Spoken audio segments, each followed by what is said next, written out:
Nous en sommes au 8e cours, prière numéro 1. Et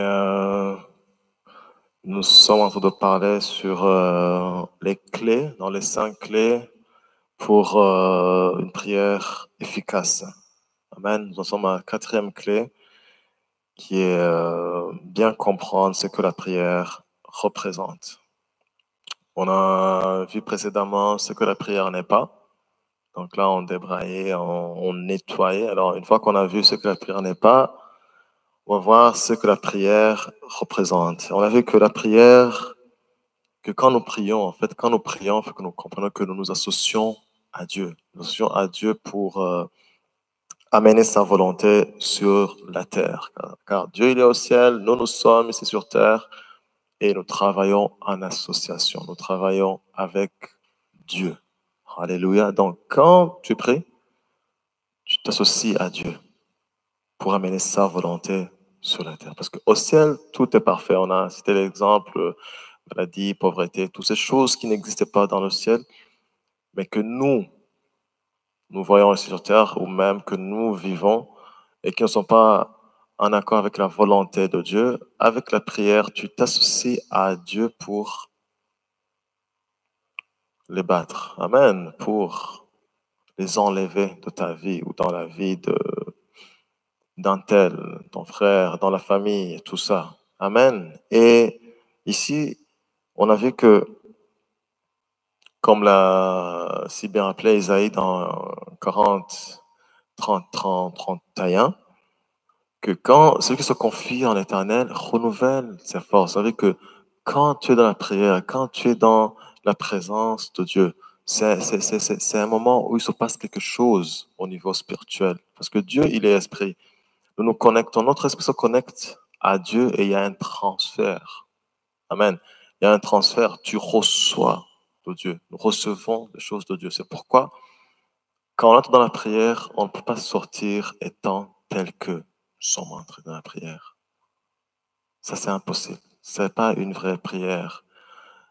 C'est ce qu'on a vu dans les cours antérieurs. La prière, on ne prie pas pour prier, on ne prie pas juste pour prier. C'est avec un objectif clair. Et qui dit objectif clair, c'est aussi accompagné par la parole. Parce que nous comprenons notre place qui nous donne ce privilège, qui nous donne ce droit d'accéder à la présence de Dieu. Mais en plus de cela, il y a ce que la parole de Dieu nous dit. Il y a les promesses, il y a les volontés de Dieu qui sont claires dans sa parole. Et on a vu que si nous demandons quelque chose qui est en accord avec sa parole, nous avons cette promesse que Dieu va accomplir la chose.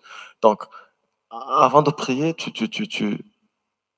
as ton sujet de prière. Après, tu demandes, Seigneur, c'est quoi ta volonté par rapport à ça? Que dit ta parole par rapport à ça? Ce que Dieu n'accepte pas, tu ne dois pas accepter à le vivre. C'est simple. Et dans la prière, tu viens, tu amènes ce problème, tu amènes ce manque, entre guillemets, cette anomalie, et tu reçois de Dieu. Et tu sais que il a écouté, il a entendu. Comme il a entendu, il a agi. Et alors, dans la prière, c'est ce moment où se passe cette connexion, où notre esprit est connecté à Dieu. Et dans la connexion, il y a transfert, il y a échange. Alléluia. On a conclu dans le cours passé que le monde, l'ennemi, le diable, avec tout ce qu'il cherche à faire dans nos vies, il nous décharge. Il nous décharge, il nous draine l'énergie. Mais dans la présence de Dieu, alléluia, avec la prière, nous sommes rechargés. Nous recevons, nous sommes rechargés.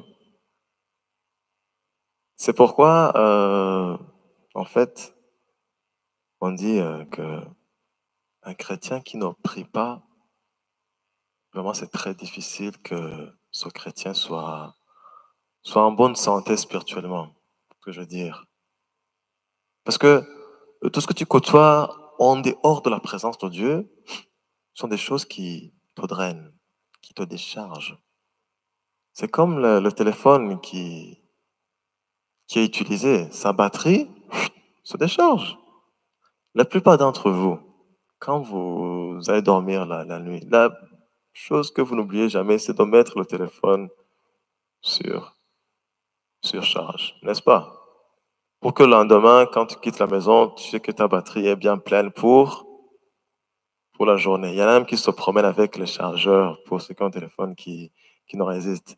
Ils se promènent avec les chargeurs et partout ils arrivent, regarde, est-ce qu'il y a, il y a une prise ici, ils branchent. Ça, c'est un téléphone dans le naturel, imagine-toi. Mais dans le spirituel, ça doit être ça aussi, hein. Oui, tu vois, tu ne pries pas pour prier.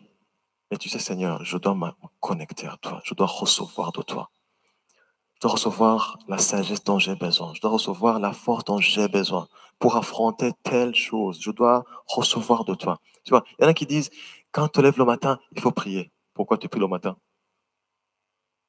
Tu pries juste pour prier, mais qu'est-ce qui est derrière ce désir de prier le matin? Je dis, Seigneur, avant que je commence la journée, avant que je me sorte, je vais me connecter de toi. Je vais recevoir de toi. Je vais avoir les instructions de toi. Je vais avoir la force qui vient de toi. Je vais avoir la paix qui vient de toi. Avant d'affronter les stress, des embouteillages et autres, je vais être rempli de ta paix, tu vois, avant que je rencontre le chef qui est, je sais pas comment il est ton chef. Tu dis, je dois d'abord être bien avec la force que tu me donnes. Et tu affrontes ta journée. Là, ta prière a une, comment dire, a une signification. Tu ne pries pas pour prier. C'est pas une loi, c'est pas une corvée à remplir. Parce que si tu es dans ça, tu es dans le piège, tu es là, tu te lèves, tu commences à dire des choses. Merci Seigneur pour la journée. Merci Seigneur. Oh, tu m'as bien de la nuit. J'ai bien dormi. Merci Seigneur. Et tu te grattes partout. Quand tu es là, Seigneur, c'est que tu te connectes à quelque chose. Comme tu as chargé ta batterie, ton téléphone la nuit, tu charges ta batterie spirituelle et tu affrontes. Et au courant de la journée, il y a des fois où tu commences à te sentir, tu vois, selon ce que tu traverses, tu commences à perdre d'énergie. Et tu pries, tu te ressources. Tu es là derrière ton ordinateur, tu pries en langue, dans ton cœur. Pas besoin de taper les lèvres ou ton collègue, mais il est bizarre celui-là. Non, tu n'as pas besoin de faire ça. Dans ton cœur, tu pries. Tu pries dans ton cœur. Tu n'as pas fermé les yeux avec une Bible sur la table, là, au bureau, la Bible rouge-noire qui est là sur la table au bureau. Tu n'as pas besoin de ça.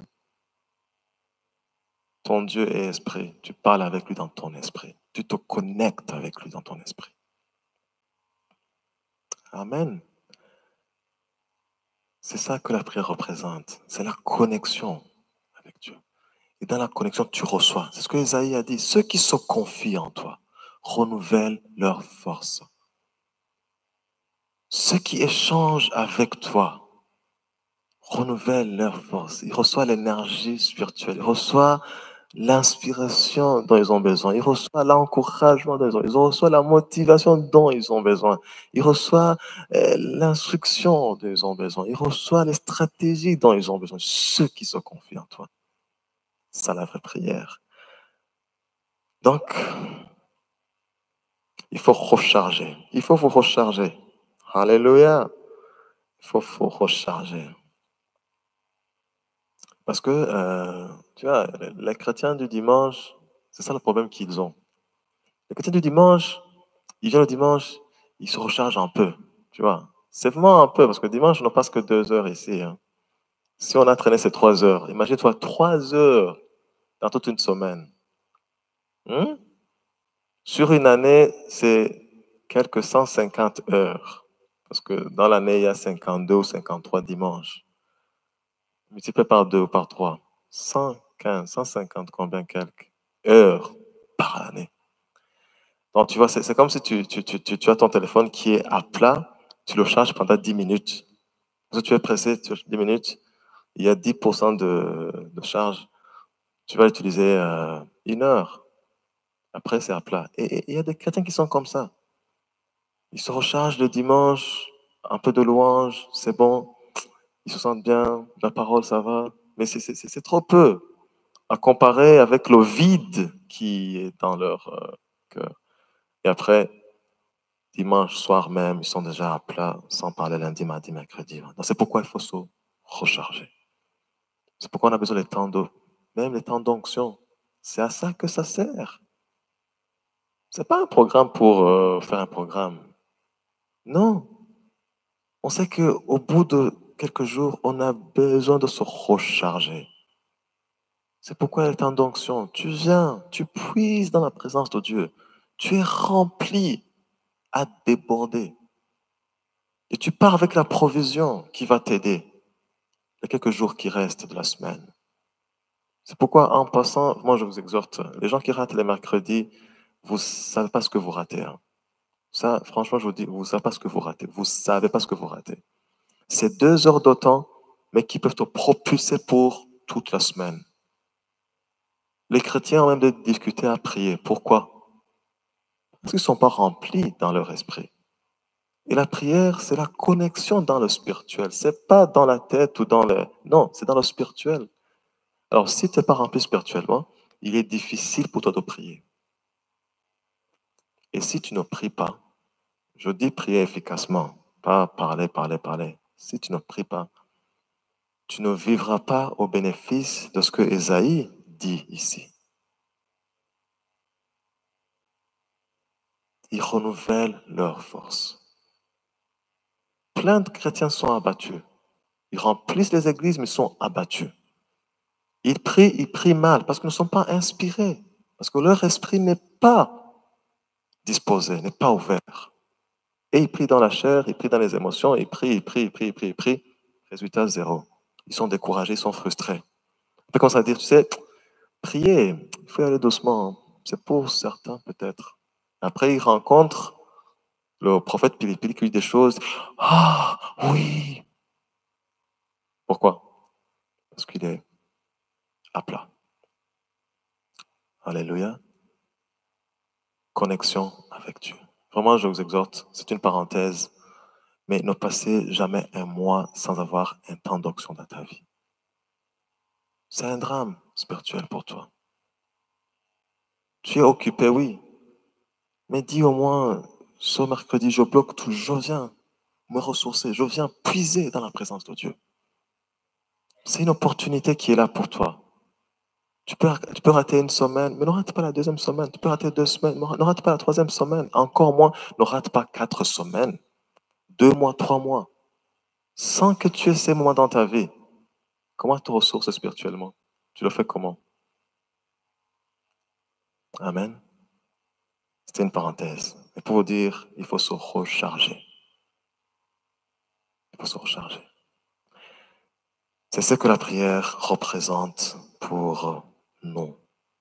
Se brancher sur la toute-puissance du Saint-Esprit et se laisser recharger spirituellement dans sa merveilleuse présence. Voilà la vraie prière. Alléluia. C'est pourquoi Paul, il a exhorté les Thessaloniciens à prier sans cesse. À prier sans cesse. Vous savez, c'est ce qu'on dit, l'appétit vient en mangeant.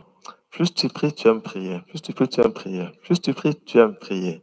Alors, plus tu abandonnes de prier, reprendre, ça va te coûter encore beaucoup plus de force. Tu vois, c'est comme les gens qui font les flexions, les pompes là, qui font les flexions.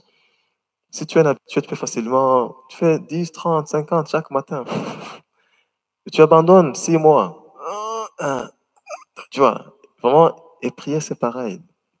Quand ton esprit est, comment dire, est habitué à prier, tu pries facilement.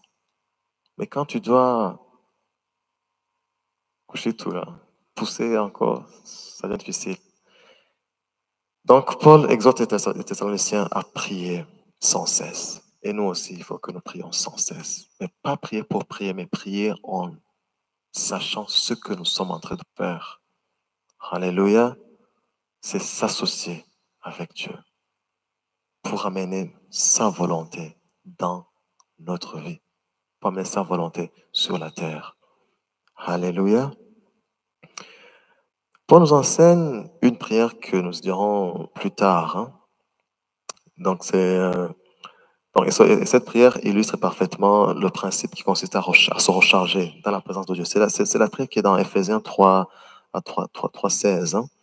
Il dit, afin qu'il, donc c'est le Père, vous donne, selon la richesse de sa gloire, d'être puissamment fortifié par son esprit dans l'homme intérieur. En fait, Dieu veut que des forces spirituelles soient transmises de son Esprit Saint en nous, dans notre esprit. C'est ce que Dieu veut. Dieu veut que les forces spirituelles nous soient transmises par l'Esprit. C'est ça que Dieu veut. Dieu sait que dans son monde, on a besoin de lui. Dieu, il le sait. Il sait que tu as besoin de lui. Et il ne nous a pas abandonnés, mais il nous a donné une voie d'être accompagné par lui, d'être fortifié par lui, d'être motivé par lui, d'être encouragé par lui, d'être consolé par lui, d'être équipé par lui pour affronter le jour du monde. Et c'est dans la prière. On le dit souvent, même Jésus priait. Ouais, comment ça, je voulais prier? Pourquoi? Il cherchait, il jouissait de cette communion avec le Père. Il savait que il communie, plus il communie, il y a ce transfert, il y a cet échange. Après, il descend affronter le monde. Jésus ne prie pas pour les requêtes. Il ne demandait pas l'habit, il ne demandait pas la ration, il ne demandait pas le loyer, il ne demandait pas le minerval, il ne demandait pas... Tu vois, il ne demandait pas ces choses que quelqu'un demande. Pour te dire que la prière, en fait, c'est autre chose, c'est au-delà même de ces choses. Cette connexion de notre esprit avec Dieu. Alléluia. Donc, Dieu veut que des forces spirituelles soient transmises de son esprit en nous, dans notre esprit. Amen. C'est que on désigne ici par l'être, l'homme intérieur. Et malheureusement, comme je l'ai dit, tant de chrétiens ignorent cette réalité ou ne la pratiquent pas. C'est pourquoi certains chrétiens vivent dans le monde purement naturel. Et après, ils se demandent pourquoi leur vie spirituelle est telle qu'elle est ou est lamentable. On doit vivre dans l'esprit. C'est la vie chrétienne. On doit vivre dans l'esprit. On doit vivre en connexion avec notre Dieu. Alléluia. L'image du téléphone, vraiment, c'est la mieux qui peut illustrer ce qu'on est en train de dire. Hein. Donc, la connaissance de Dieu s'acquiert au travers de sa parole par une présence de son esprit de plus en plus intense. Alléluia. Donc, plus on acquiert la connaissance de Dieu dans sa parole, et plus on passe du temps dans sa présence. C'est là aussi qu'on grandit spirituellement. Donc, il faut prier sans cesse. Donc, la vraie prière nous amène dans cette dimension, en fait. Dans cette dimension, je dirais, du surnaturel. Dans cette dimension des miracles. Amen.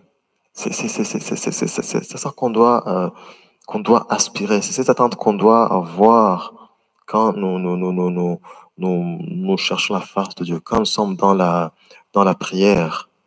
Alléluia. Parce que dans le monde de l'esprit, Dieu est réel. Il est réel.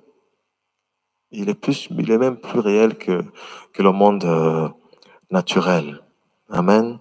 Et nous savons que c'est dans le monde invisible que est créé les choses visibles que nous voyons ici. C'est pourquoi quand tu pries, tu peux prier et en sortant de la prière, tu as la certitude que ta prière a été exaucée. Tu as la certitude. Tu sais, non, c'est fait.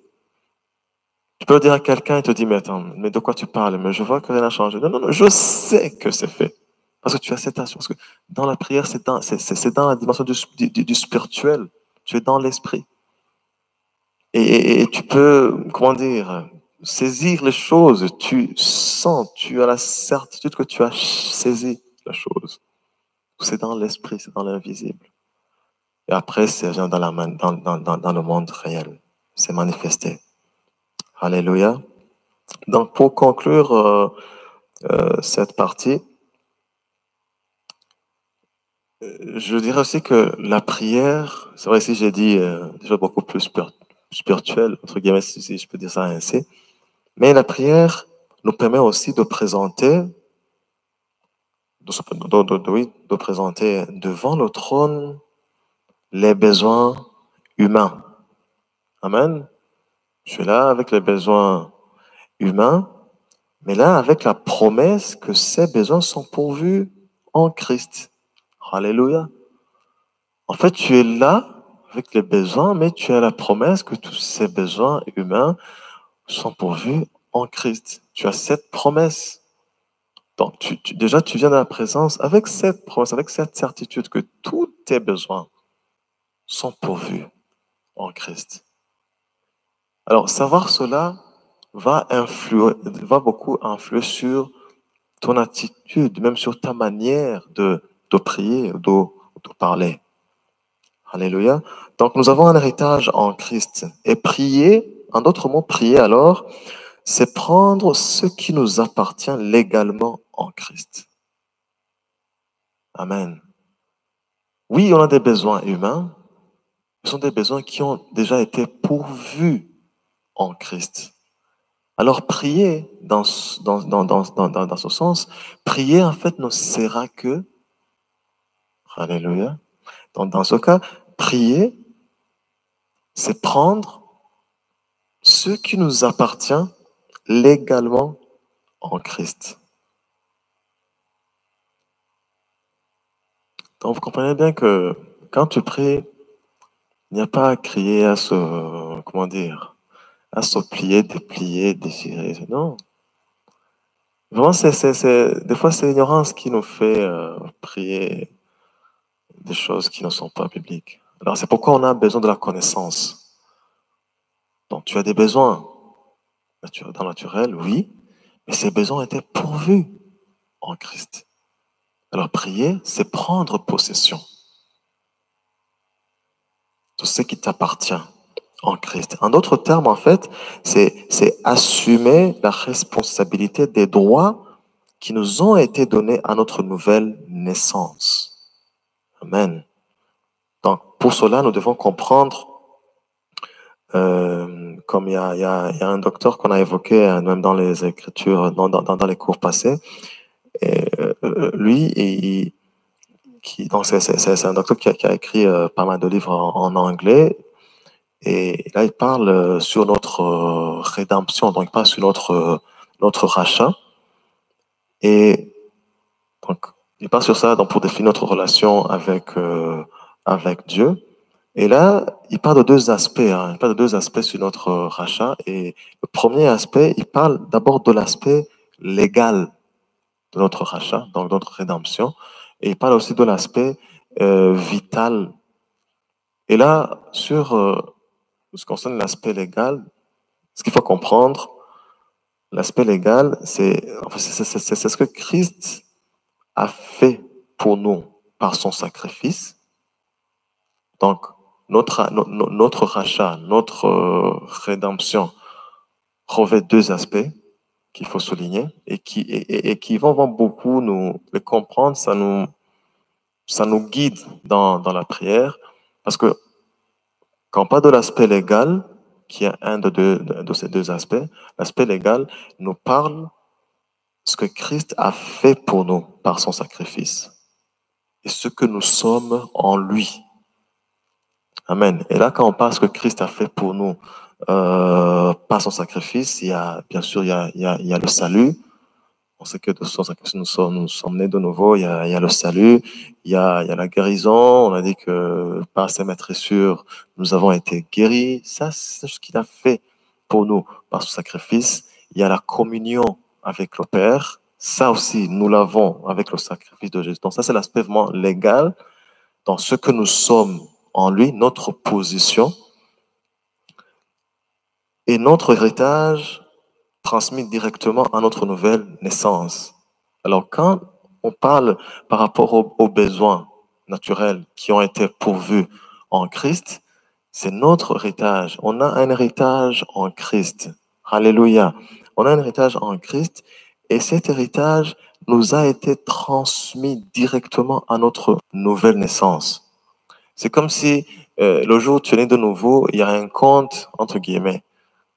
Il y a un compte qui a été ouvert et sur ce compte, on a mis guérison, provision, prospérité. Tu vois, toutes ces choses qui sont sur ton compte, c'est ton héritage en Christ. Ça t'appartient, c'est à toi. Amen. Le jour où tu es né de nouveau, ça t'appartient. C'est l'héritage des enfants de Dieu. Parce qu'on sait que le jour où tu es né de nouveau, tu as quitté le royaume des ténèbres pour le royaume de lumière. Tu es enfant de Dieu. Et en tant qu'enfant de Dieu, tu as ton héritage en Christ. Et les besoins naturels, les besoins humains que tu as demandés, sache que ces besoins ont été pourvus en Christ. C'est sur ton compte, je dis entre guillemets, personnel d'enfant né de nouveau. Alléluia. Alors, quand nous prions par rapport à certains besoins, quand nous prions, c'est pour prendre ce qui nous appartient en Christ. Alléluia. C'est comme si tu étends ta main par la foi et tu prends possession de ce qui t'appartient. Amen. Ça change comment on fait les choses, ou ça doit changer comment on fait les choses. C'est pourquoi la première clé, je le répète, la première clé pour que la prière soit efficace, c'est comprendre notre justification. Ça, c'est très important. C'est comprendre notre justification. Si tu es un enfant de la maison et que tu te comportes comme un voisin, tu comprends bien qu'il y a des choses auxquelles tu ne vas pas jouir. L'enfant du voisin, pour entrer, il doit d'abord toquer. Il attend que le domestique même de la maison vienne ouvrir. Si le domestique n'ouvre pas, il crie encore, il tape, jusqu'à ce que le domestique vienne ouvrir. Ok, le domestique ouvre la portail, tu entres dans la parcelle, tu demandes, est-ce qu'ils sont là? Je peux entrer dans la maison, tu vois, et toutes ces démarches, tu entres dans la maison. Même quand l'enfant entre dans la maison, l'enfant est timide, parce qu'il il n'est pas chez lui. Il est timide. Même s'il a soif, il ne peut pas se servir à boire.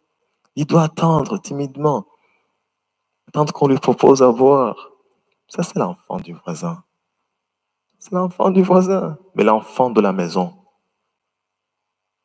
quand il arrive, il ouvre. Le domestique, il le salue, poliment, bien sûr, mais il entre dans la maison. Il a soif, il se sert à boire. Ne pas connaître ne pas comprendre notre justification. C'est pourquoi c'est la première clé. Franchement, je vous invite, méditez-y. Franchement, c'est la clé de toute chose. C'est la clé d'une prière réussie. Comprendre ta justification, comprendre ta place en Christ. Comprendre les bénéfices du sacrifice de Jésus. Comprendre qu'est-ce qui s'est passé pour toi personnellement. Et s'il est bien dit, tu as un héritage en Christ. Tu as un héritage, ça t'appartient. Alors, ces besoins, quand tu viens dans la prière, c'est pour prendre ce qui t'appartient. Par la foi, tu prends ce qui t'appartient. Alléluia. Ça, c'est l'aspect légal de notre rachat. Mais il y a aussi l'aspect vital, ce qu'on appelle l'aspect vital. Et l'aspect vital, c'est ce que le Saint-Esprit nous transmet dans notre vie spirituelle. À savoir, entre autres, le renouvellement de nos forces spirituelles, ce que j'évoquais tantôt, la compréhension spirituelle de la parole de Dieu, la direction divine, les dons du Saint-Esprit, les révélations. Donc ça, c'est l'aspect vital. Donc c'est ce que le Saint-Esprit nous transmet dans notre vie spirituelle.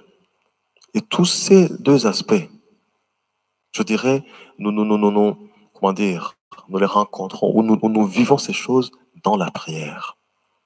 par rapport aux besoins, nous prenons possession de notre héritage en Christ. Et par rapport aussi à ces choses spirituelles, ou dans la connexion avec notre Dieu, le Saint-Esprit nous transmet les choses. Alléluia.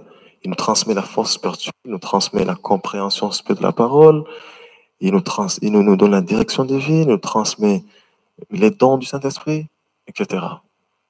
Amen. Donc, tous ces éléments représentent ce que la vraie prière. Amen. Ce que la vraie prière. La prière, c'est la connexion, c'est l'échange. Nous nous associons à Dieu pour amener sa volonté dans nos vies. On se connecte. C'est pourquoi il faut prier sans cesse. Amen. Prier sans cesse. Comme Paul exhortait aux Thessaloniciens. Prier sans cesse. Recevoir de Dieu. Soyez fortifiés dans ton être intérieur. Se recharger et se recharger. Parce que le monde, le diable, ne fait que nous décharger. Mais notre Dieu nous charge. Alléluia, nous communique, nous donne des choses. Amen. Donc, c'est pour la quatrième clé de bien comprendre ce que la prière représente. Amen. Je pense que plus on avance, vous voyez que la prière, elle n'est pas du tout ce que vous pensiez qu'elle est. Amen. C'est pas ces prières qu'on répète, toutes faites, des formules. Non, non, non, non. C'est plus que ça. C'est même incomparable. C'est autre chose, la prière.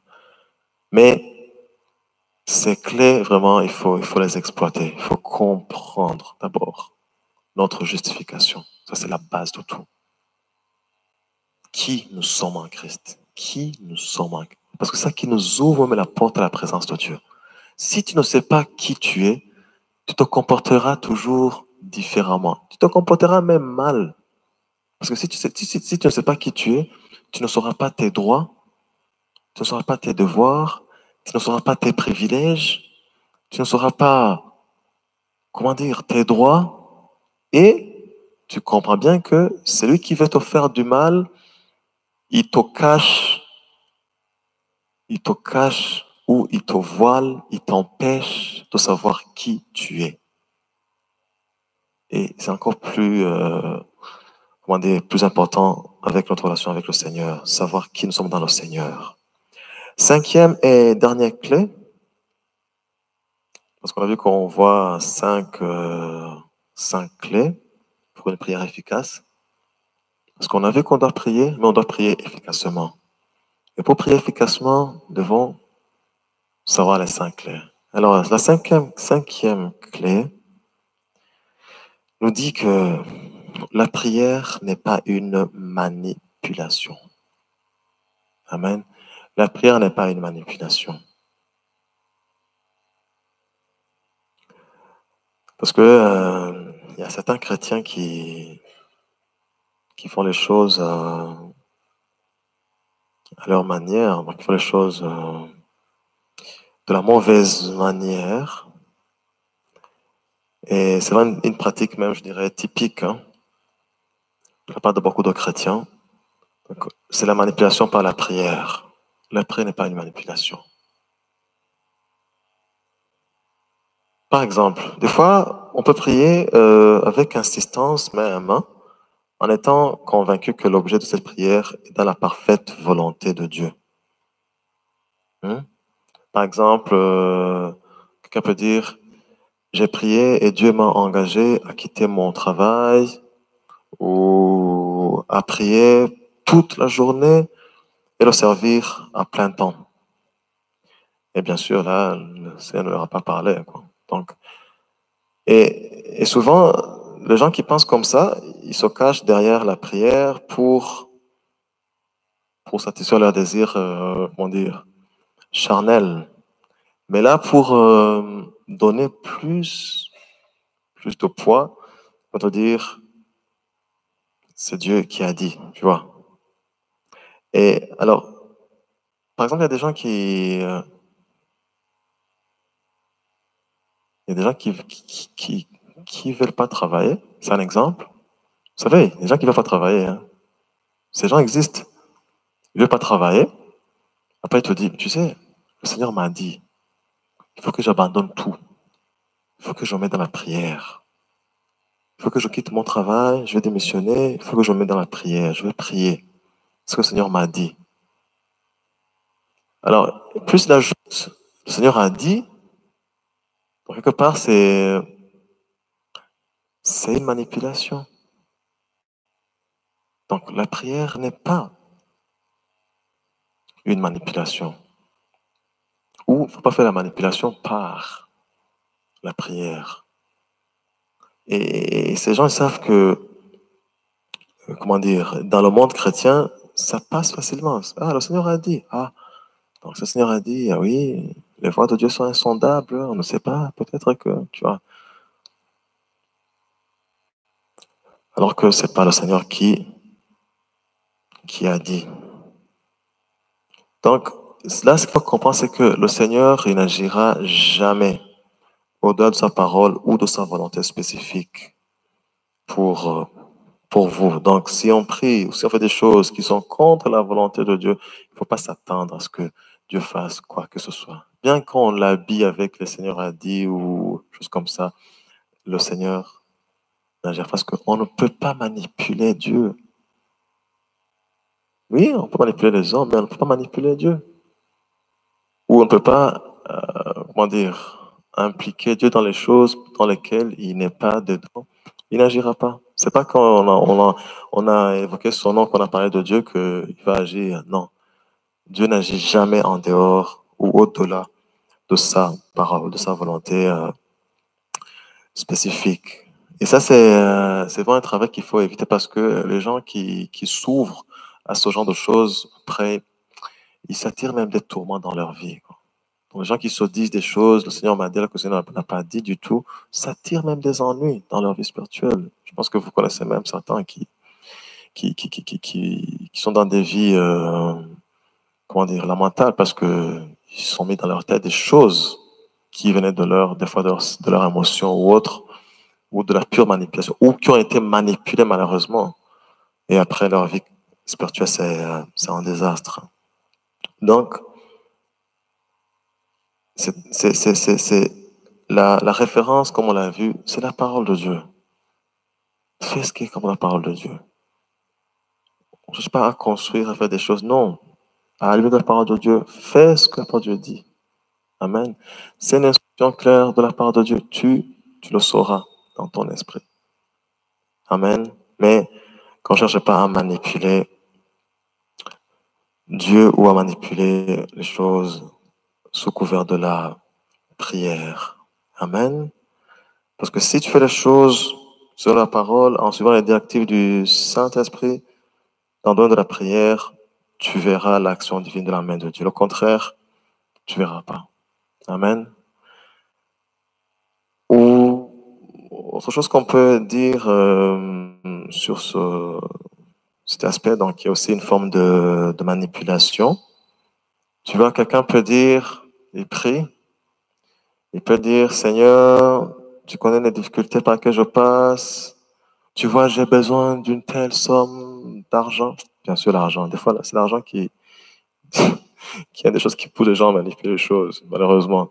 Et là, le type lui dit, Seigneur, touche le cœur d'un tel, de ma soeur, de mon frère, pour qu'il me donne X somme d'argent. Quand même. Ça, c'est la manipulation. Je ne peux pas dire à Dieu, Seigneur, touche le cœur de monsieur X pour qu'il me donne X somme d'argent. Ça, c'est la manipulation. Si tu as un besoin, prie par rapport à ton besoin et laisse Dieu agir. Tu n'as pas besoin de passer, de parler à mon frère, à ma soeur, de la convaincre. Ça, c'est vraiment une prière vaine. Même si tu gênes pour ça, Dieu n'agira pas. Donc, c'est pas que tu as vu qu'un tel a les moyens, entre guillemets. Seigneur, touche son cœur. pour qu'il me regarde favorablement, touche son cœur, pour qu'il j'aille ma route, pour qu'il me bénisse, pour qu'il me donne telle somme d'argent. Ça, c'est la manipulation. Ça, c'est pas une prière selon Dieu. Et malheureusement, il y a des chrétiens qui le font. Hein. Ou encore, je pense que même certains d'entre vous ont déjà connu ça, quelqu'un qui va essayer de vous soutirer un peu d'argent et il te repère là à la sortie, hein. Il te repère, il te dit, tu sais mon frère, ma soeur, le Seigneur m'a dit que je viens te voir et que tu me donnes telle somme d'argent. Manipulation, mensonge. Si le Seigneur veut lui parler, il parle, il va lui dire. Il ne passe pas par toi pour aller lui dire. Manipulation. Mais malheureusement, ces choses, nous les observons dans le monde chrétien. Hmm? Les trois sorties. Si on a trois sorties, heureusement ou malheureusement, pour ceux qui veulent manipuler. Mais il te guette. Ce dimanche, tu sors par ici. Le dimanche prochain, il va se soumettre là-bas. Ah, bonjour mon frère, bonjour mon frère, bonjour mon frère. Je peux te parler? Tu sais, je priais et le Seigneur m'a dit que il va t'utiliser pour me bénir.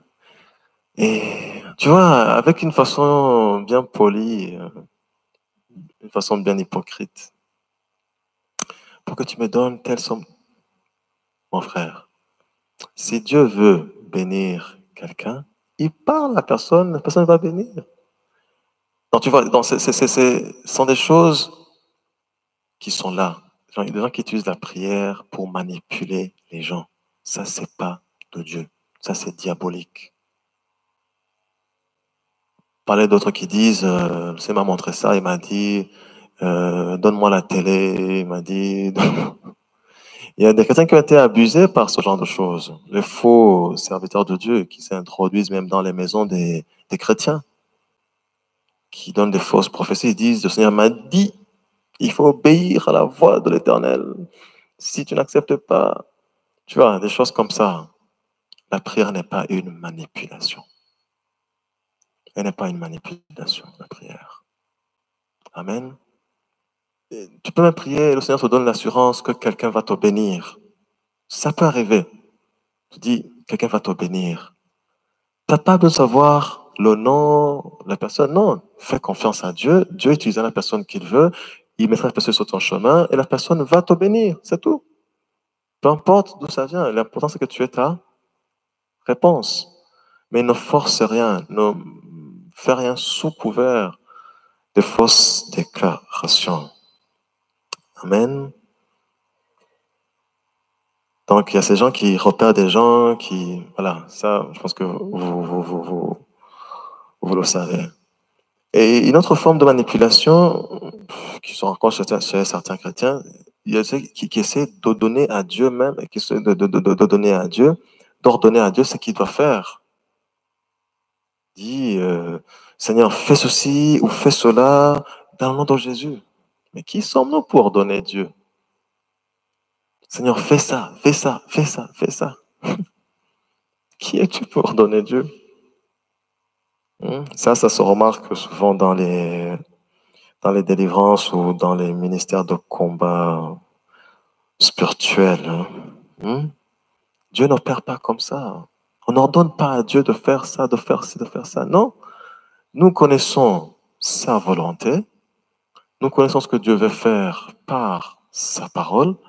Et nous lui demandons la chose en accord avec sa parole et nous savons qu'il va le faire. Tu es en face d'un cas, personne malade, tu sais que Dieu veut le guérir, tu pries pour sa guérison, tu t'associes à Dieu pour amener la guérison dans le corps de cette personne. C'est tout. Amen. Tu n'ordonnes pas à Dieu de faire ceci, de faire ça, de faire ça, comme si tu veux le pousser à, comment dire, comme si tu prenais sa main par force, fais ça, fais ça. Non. Dieu, il est Dieu. Oui, il est Dieu. Et il reste Dieu. Et une autre forme de manipulation, mais qui est encore plus, je dirais même, qui tend vers le chantage. Il y a des gens qui disent, qui prient même, hein, pas seulement qui disent, Seigneur, si je n'ai pas ça demain, Seigneur, si tu ne réponds pas, si tu ne réponds pas à telle date, alors je ferai ça, je ferai ci, je ferai ça. Ça, c'est notre prière. Elle dit, Seigneur, si tu ne réponds pas, Seigneur, à ça, si je n'ai pas ça avant la fin de l'année, je vais plus prier. Je vais même pécher. Je vais t'abandonner. Aïe. Ça, c'est un chantage. Tu ne peux pas dire à Dieu, je ne vais plus prier. Si tu ne pries pas, qui est perdant? Qui est entre nous? Qui est perdant? Si tu abandonnes de prier, qui est perdant? Seigneur, si je n'ai pas ça, je ne vais plus te servir. Chantage. Chantage. Il y a même des gens qui font des témoignages qui disent, j'avais dit à Dieu que s'il ne fait pas ça, je ne veux plus faire ça. Je dis, oh, ça quand même. Répands-toi d'abord. Il a fait par grâce uniquement. Il a fait par grâce, mais il n'a pas fait parce que tu lui as donné un ultimatum. On ne donne pas d'ultimatum à Dieu. Est-ce qu'un enfant peut dire à son père, papa, si tu ne fais pas ça, je ne retourne plus à l'école? Qu'est-ce que le papa fait? Il dit, petit, viens, corrige d'abord correctement. Retire ce que tu as dit. Demande pardon. Ça, c'est nous. Imagine-toi, c'est nous, parents, enfants. Alors, imagine-toi le Dieu, créateur de toutes choses. Toi, petit Tom, tu es là, tu dis, Seigneur, si tu ne fais pas ça avant la fin de l'année, moi et toi, c'est fini. Je parlerai plus de toi. Je témoignerai plus de toi. Chantage. Ça, c'est la manipulation. On ne peut pas faire ce genre de choses. Même qui dit, j'abandonne tout. J'irai plus à l'église. Je servirai plus. Je quitte le groupe de louange. Je quitte les conseillers. Pauvre, répands-toi. Dieu, il est Dieu. Pas d'ultimatum, pas de condition. Là, tu as juste oublié une chose. Tu sais, les gens qui font tous ces genres de manipulation, ils ont oublié une chose qu'on a évoquée dans les premières parties de ces cours. On prie, on communie avec Dieu, on ne veut que répondre à sa relation d'amour. Amen. C'est une relation d'amour. Tu sers Dieu parce que tu l'aimes. C'est tout. Tu ne sers pas Dieu parce que tu attends qu'il fasse ça et ça et ça et ça et ça. Après tout, il a déjà fait beaucoup pour toi. Il t'a racheté. Ça, rien que ça, suffit pour que tu serves Dieu. Tu parles pas tu parles pas de Dieu aux autres parce que tu es... non, tu parles de Dieu aux autres parce que tu es reconnaissant de ce qu'il a fait pour toi et tu aimerais qu'il le fasse pour les autres. Tu leur présentes ce Dieu qui fait de telles bonnes choses. C'est tout. Par amour, par reconnaissance. Tu sers Dieu par reconnaissance. Tu fais telle chose pour Dieu par reconnaissance. Tu fais tel acte pour Dieu. Même par reconnaissance, par amour à Dieu, tu viens faire l'institut pour apprendre, pour connaître plus de ce Dieu, de ton Dieu. Tu ne fais pas ivre pour être un diplômé qui sera supérieur aux autres. Non. Alors, les gens qui font ces prières de manipulation, tu vois, ils ignorent en fait. On ne donne pas de conditions à Dieu, on ne donne pas d'ultimatum à Dieu. Donne-moi un mari cette année. J'ai pas un mari cette année, j'abandonne tout. Ok, mais réponds-toi. Donc, pas de chantage.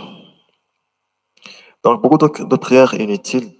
Toutes ces choses, toutes ces prières qu'on a évoquées sont devant des prières inutiles, sont des prières vraiment vaines qui n'apportent pas de réponse selon Dieu. Ça n'a aucun impact dans le monde spirituel. Et ce sont des prières à abandonner. Même si tu as des gens qui prient comme ça, il faut les corriger, il faut leur dire non, non, non, non, ça c'est pas biblique. C'est parce que Dieu attend de toi dans la prière. Dieu attend un cœur à cœur. Dieu attend une conversation très simple, intime avec lui. Et par rapport aux défis, par rapport aux besoins, reconnais que tu as déjà ça en Jésus-Christ. Et quand tu viens prier, prends possession de ce qui t'appartient. Prends ton héritage ou autre chose. Quand tu es en présence de Dieu, sache que c'est un temps de transfert, c'est un temps où tu te recharges, où tu reçois les choses de Dieu, où tu as le désir de recevoir les choses de ton Dieu, parce qu'il t'aime, parce que tu veux recevoir de lui, parce qu'il y a des choses qu'il a prévues pour toi. Et tu viens dans sa présence pour recevoir. Et tu as ce désir, tu as cette soif de recevoir de Dieu. Ni plus ni moins. Et là, ta prière aura des motivations pures, des bonnes motivations. Alléluia. Et là, ta prière va grandir.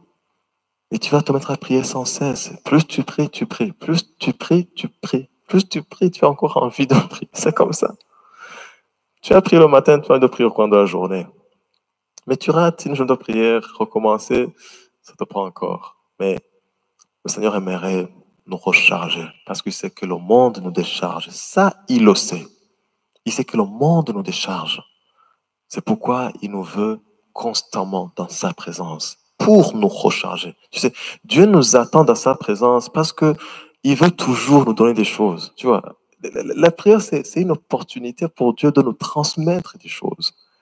C'est pourquoi on dit que quand on veut prier, Jésus disait, quand tu veux prier, retire-toi. En fait, c'est-à-dire quoi? C'est mets-toi à part, abandonne-toi à Dieu, disponibilise-toi à ton Dieu pour qu'il te communique, pour qu'il te donne, pour qu'il agisse dans ta vie.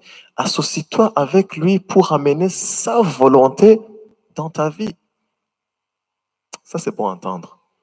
T'associer à Dieu pour amener sa volonté dans ta vie. T'associer à Dieu pour amener sa volonté dans la vie des autres. Être ouvrier avec Dieu. Dans la prière, tu as cette opportunité. Tu te connectes à son esprit. Et tu reçois les choses de Dieu. Il n'y a rien de manipulation, il n'y a rien de bricoler des choses. Il n'y a rien de dire à Dieu, fais ça, fais ça, fais ça. Non. C'est loin, différent de ça. Alléluia. Donc, on verra prochainement l'autre chapitre qui va nous aider, qui va nous amener à comprendre l'alliance dans laquelle nous sommes. L'alliance sous laquelle, pardon, comprendre l'alliance sous laquelle nous sommes. Parce que ça aussi, c'est notre point très important qui nous guide, qui nous amène à avoir une prière efficace. Merci, on s'arrête ici pour ce cours numéro 8. Rendez-vous dans les prochains cours. Que Dieu vous bénisse.